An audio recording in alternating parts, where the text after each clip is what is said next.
Live from the KWQC Broadcast Center in downtown Davenport with Morgan Otier and Kyle Keel. This is Quad Cities Live. Today on QCL, the future of the Mississippi River is a puzzle, and local experts are coming together to solve it. We'll share what's ahead at this year's Upper Mississippi River Conference.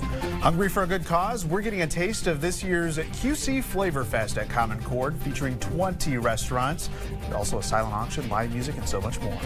And from pumpkin patches and scenic hikes to Oktoberfest celebrations, fall fun is just a short drive away. Travel Iowa is here with a look at some of the best autumn hotspots.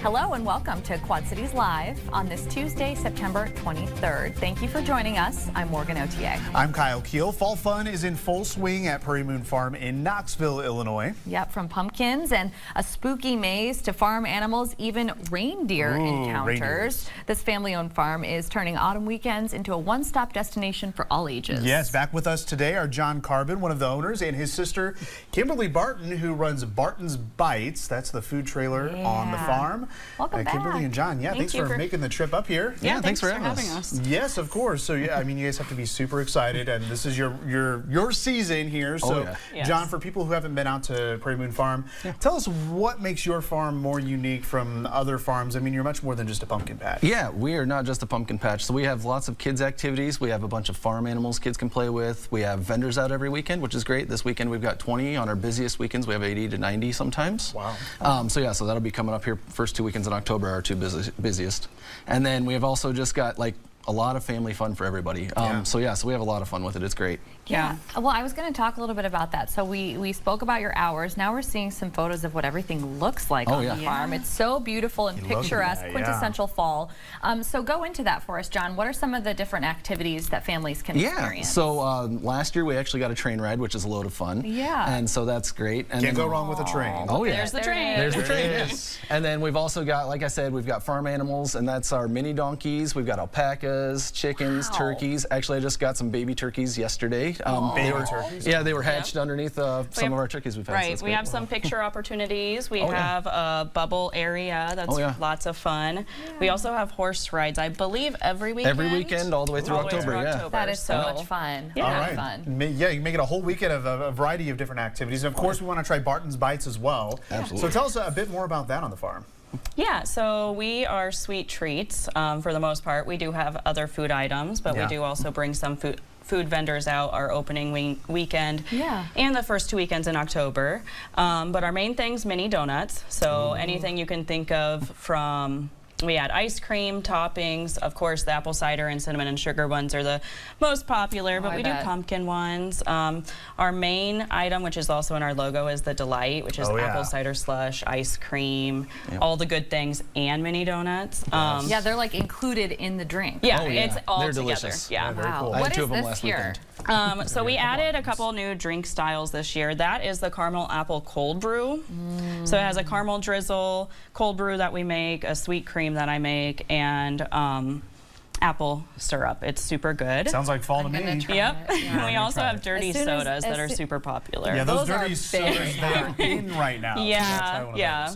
And then you've got the mini donuts here. Yeah, so that's some of our loaded mini donuts. So it's cinnamon and sugar mini donuts with marshmallow topping. Marshmallow topping. And mini chocolate chips. Yep. They look amazing. I brought that one because it's been our best seller. I thought the pumpkin roll or the, what was the other one we just came up with? Oh, caramel apple. That one's really good too. Oh yeah. They're just not selling as much as the other ones? S'mores. Maybe this it doesn't matter what season it is. Now it's not a close This is always a winner.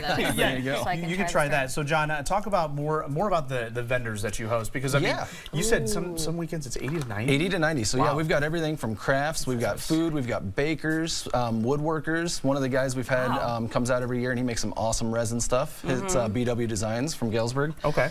We've got things like soaps. We've got we have goat's candles. And actually we've got some goat's milk soaps. Yep. Honey. We've actually got some vendors that are Amish. That's what our jams and jellies here are. Oh, very so neat. yep.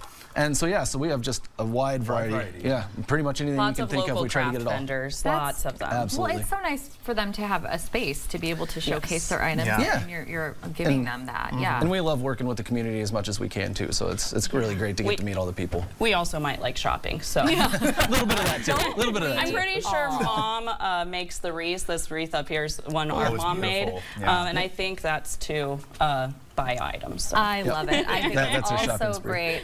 So we'll have to have you back as we head into the holiday season to talk a little bit more about that. But for now, Prairie Moon Farm is located on Route 97 in Knoxville, Illinois.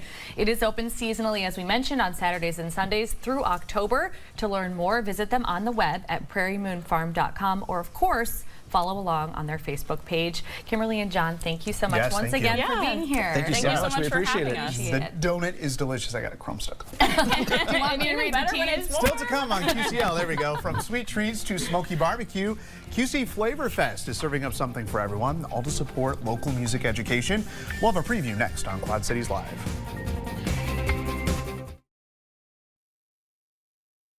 You're watching Quad Cities Live.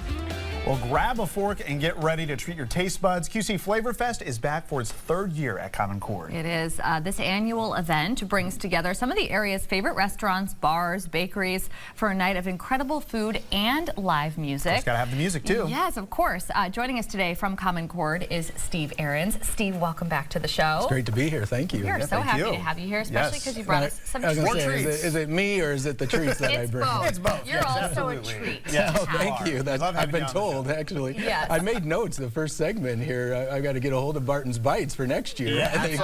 To recruit them. Absolutely. I'll be a part of it. Yeah. So before we jump in everything, let's just talk a little bit about Common Core as an organization and really everything that you all do there. Absolutely. We had a very busy summer with lots of ticketed concerts in the Redstone Room, but also free concerts along the riverfront and our Live at 5 concert series on Fridays.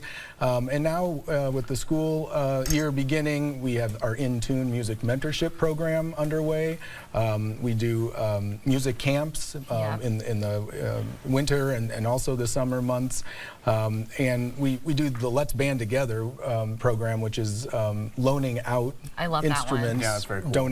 that have been donated, and we are essentially reusing them and getting them into the hands of students who want to explore a musical instrument of some kind. New, don't usually have access to it. Yeah, so let's talk about QC Flavor Fest, back for its 3rd year, so it's coming up pretty soon. So where's it at? So it takes place right at our on site at the Redstone Room. Actually, we take over the entire 2nd floor. There's usually about 200 people.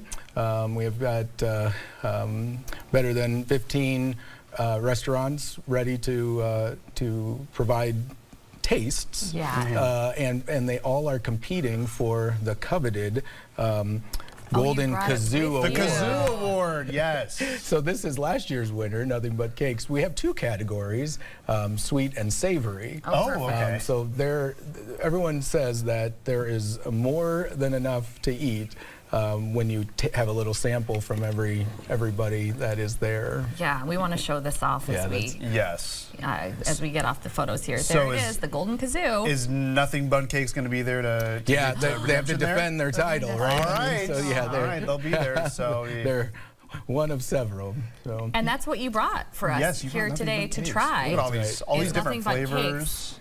I'd love to pretend like I've never had it, you know? Oh yeah, me too. No, I've had plenty. But I have never had this one, which is really timely because it's the pumpkin spice one. You can't go wrong with the pumpkin spice. I'm gonna ask Steve a question before I start. Good idea. We made that mistake before. I find myself in hot water often. So we've got sweet, we've got savory, so we've got all kinds of things to try out. So what are some of the restaurants and vendors that you guys have secured for this year? Obviously Nothing But Cakes. We won't make you name all of them. Yeah, no, and then I feel bad not naming all of them, so I'm going to get into trouble. No. You got to go to the event and check them all out. That's right. We've got Rhythm City Casino is going to be there. They're a new one this year, and we've got Cocina Verde, which is a food truck, but they're really excited to join us as well. This is really good. It's so good. That icing. This is really good. If you're in the sweet category, watch out. And if you like the pumpkin, it tastes very good. So obviously, it's not all about food. It's about the live music as well. That's right. It's both and. We've got Chicago farmer who has appeared here before and is interested, has a great following, and he will be there to do the music. And then, of course, it's a fundraiser. Right. And this so is what this is all about. We've got silent auction items, more than about 55 plus. Wow. They still are coming in. Okay. And that's basically the silent auction, which it's an online silent auction, Sure. and then it sort of concludes during the event. It went live yesterday, and so people can go check out. You can actually, we'd love to see you at the event and to partake in all of this, but if you are unable to attend the actual event, you can go on to our website at www.commoncourtqc.org and check us out. Wonderful. Yeah, obviously all for a great cause. So QC Flavor Fest at Common Court happening Thursday, October 2nd, 5 to 8 p.m. You can see Apple Bites from more than a dozen restaurants, bid on those silent auction items, and of course, take in some live music. Yeah. Steve, as always, we appreciate you joining us. Visit the website, commoncourtqc.org. Get your tickets. Yes. Get them soon. Thank you. Steve, thank you. Just ahead, inspiring the next generation of environmental leaders. We've got a preview of this year's Upper Mississippi River Conference after the break.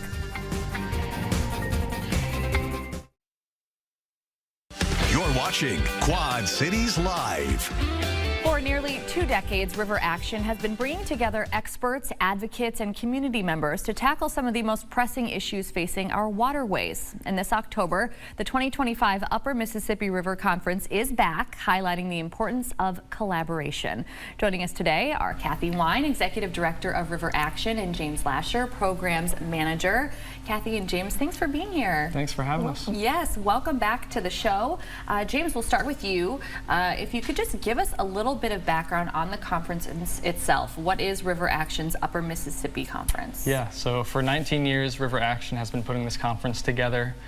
We do our best to gather all local stakeholders, everyone ranging from engineers to landscape designers to teachers, even just concerned citizens, to form a more holistic perspective on river issues and focus on opportunities for collaborating with each other. Wonderful. Okay, so it's coming up in October at the Stony Creek Hotel there in Moline. So very exciting stuff. And James, there's a theme this year as well. Yeah, so the theme this year is a piece of a larger puzzle, really just emphasizing that aspect that we all have a role to play. Everyone brings a unique angle, especially to environmental issues. That collaborative theme that you've been talking about. Okay, so Kathy, why should somebody go to the Upper Mississippi River Conference? I mean, who should be going to it? Yeah, well, you should go because you don't know who you need to know until you go and meet them. And I like those things. I mean, you could get a lot of information on the internet. Yeah. But, all right, you read about climate, but you wouldn't meet the people that measure weather stations, river gauges. We're doing a special section on rain gauges this year and giving them out to students. Okay. A lot of people that are experts and so on you're going to meet. Yeah, you know, you see that passion in somebody else, and it can be more inspiring than just reading something on the internet. There are lots of highlights, so I want to start, Kathy, with the Waterfront Edge Design Guidelines workshop. That is so good. I mean, we talk about the holistic look at the river, and of course that we are doing that, but looking at the edge, how people open it up and treat the edge. By that I mean cities and so on. And we have one that's a very good example in Moline. There's a Moline plan for opening up the 6 acres that were under the I-74 bridge, which are now deeded to the city. Wonderful opportunity. So we have some design experts coming to talk about how, if you treat the edge with climate in mind, you're going to be looking at more flooding. Just like all those on the West Coast and East Coast are looking at climate and sea level rise. You're dealing with it now. And you're going to deal with it on rivers too. You have to be thinking about it. And James, there's also the Aldo Leopold dinner panel, as well as something called the Next Gen Summit. So can you tell us about what the panel is? And then the summit is geared towards more of our students, correct? Yes, so the Aldo Leopold dinner panel is meant to celebrate the life and legacy of Aldo Leopold. He's an Iowa native, he's a conservation icon, and he wrote a very important book called The Sand County Almanac, where he articulated a philosophy that reshaped the way a lot of people in the United States think about and treat nature. Yeah. He expanded our sense of community to not just include people, but to go beyond that, including the land, the wildlife, the water, and emphasize that we're a part of this community and we have an obligation to contribute to it positively. Yeah. So we've got a really exciting panel of speakers that are going to come and help celebrate Leopold. We've got Steve Brower from the Leopold Landscape Alliance. He's going to talk about Leopold's early life. Yeah. We've got Father Bud Grant, St. Ambrose University. He's going to unpack Leopold's philosophy, and we have Jonathan Pauly from Wisconsin. He's going to talk about the influence of Leopold on conservation today, where it's headed in the future. Yeah, you all have really packed so much into this incredible weekend, and there is so much there too for you know, students who are thinking about pursuing an environmental career. This year's Upper Mississippi River Conference is October 14th through the 16th at the Stony Creek Hotel in Moline. If you want to learn more about the schedule or just simply register, visit riveraction.org/UMRC. Kathy and James, thank you so much for being here today. Thank you. We appreciate it. Thank you. Coming up next on QCL, crisp air, colorful leaves, and endless adventure. Travel Iowa is here with some of the top places to help you make the most of fall. You're watching Quad Cities Live. Autumn in the Midwest. It's all about colorful leaves, crisp air, and adventures that make this season unforgettable. Absolutely. And from stunning river views to scenic hikes to pumpkin patches and festival, there is certainly no shortage of places to explore across the state. And joining us today is Jessica O'Reilly with Travel Iowa, sharing some of the best fall hotspots that you definitely want to add to your weekend plans. Jessica, thanks for being here today. Thank you for having me. Always a pleasure talking to you. So we're going to cover a couple of regions of the state. First, we want to go to Northeast Iowa. I've mentioned this before to you. I think that Northeast Iowa is beautiful here as we head into the fall months. I mean, it is absolutely stunning. I mean, it's year round. It has its, but it really shines. You want to see the fall colors? Go there. And it's really like the first couple weekends in October. Our friends at the DNR will have a leaf color report that you can check when the peak color is, so you can plan appropriately. But we're going to start with Pikes Peak State Park, I believe, in Marquette. One of the most photographed spots in Iowa. They've got 11.5 miles of trail, offering stunning views, as well as sheer limestone walls, waterfalls, and sweeping views of the Mississippi River. It is beautiful, as you can see. Stunning. You can hike there, but also a great place to hike is Yellow River State Forest. Yes, can confirm. I've actually been here and done this. The Backpack Trail was once named Iowa's best hiking trail by Outdoor Magazine. Yes, it's open year-round. The trails range from relatively easy to moderate, so all levels, perfect for families to take their kiddos. I was there and the leaves were starting to fall and just kind of flutter down, and it was lovely. Beautiful. Yeah, while you're in Harper's Ferry, Effigy Mounds. Effigy Mounds, another beautiful. They're all beautiful. They are, yes. We're going to use that word a lot. We're going to use it a lot because it is. These prehistoric American Indian burial and ceremonial mounds date from 500 BC to 1300 AD. They're spread between 2,500 acres of forested land along the Mississippi River. It's free, so that's also a bonus, and it is very tranquil. So if you're looking for a sort of respite from the world, there's a great place to take in some calm. Yes. Kayak or canoe, if you're into that, the Upper Iowa River is a great spot for that. So we've moved slightly inward to Decorah. I mean, look, see, and people like, that's actually Iowa. That's Iowa, exactly. That is We're Iowa. not flat. We're not just corn people. Right. Wow. So this was named by National Geographic Adventure Magazine as one of the top 100 adventures in the United States. You roll around U-shaped bends and you reveal 330-foot tall limestone bluffs, eagles and hawks soaring overhead. What more could you want on a fall afternoon? Love it. And now we want to go to Decorah because we've got Piners Garden and pumpkins. Yes. You can wander through row upon row of apple trees, each bearing a variety of apples just waiting to be picked. Their pumpkin patch will be open every Saturday and Sunday in October, starting October 4th. And you'll find abundant pumpkins, hay rides, corn mazes, and delicious treats. Wonderful. Okay, so while we have, I don't know, 2 minutes or so left to go, we've got Cedar Rapids. So we'll try to get to a few of these in the Cedar Rapids area.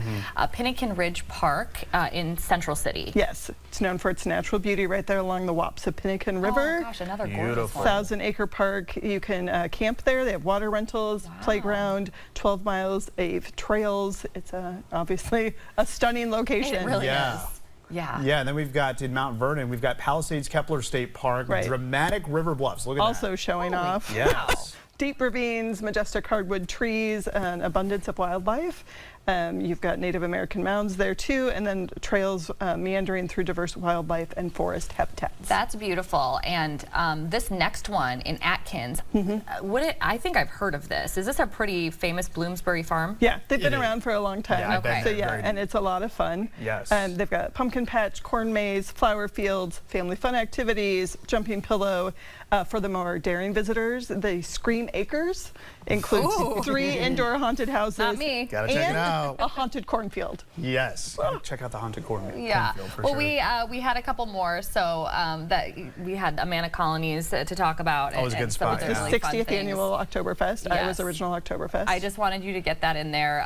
But if you want to plan your next trip to one of the many destinations Jessica told us about today, be sure to visit traveliowa.com. Jessica, thank you so much for joining us today. We appreciate it, and thank you so much for watching QCL. Yes, thanks so much. We'll see you back here tomorrow. Jeopardy is coming up next, followed by the news at 4:30. We've got Stephen Olson, day 3. He's going for a win. Watch then.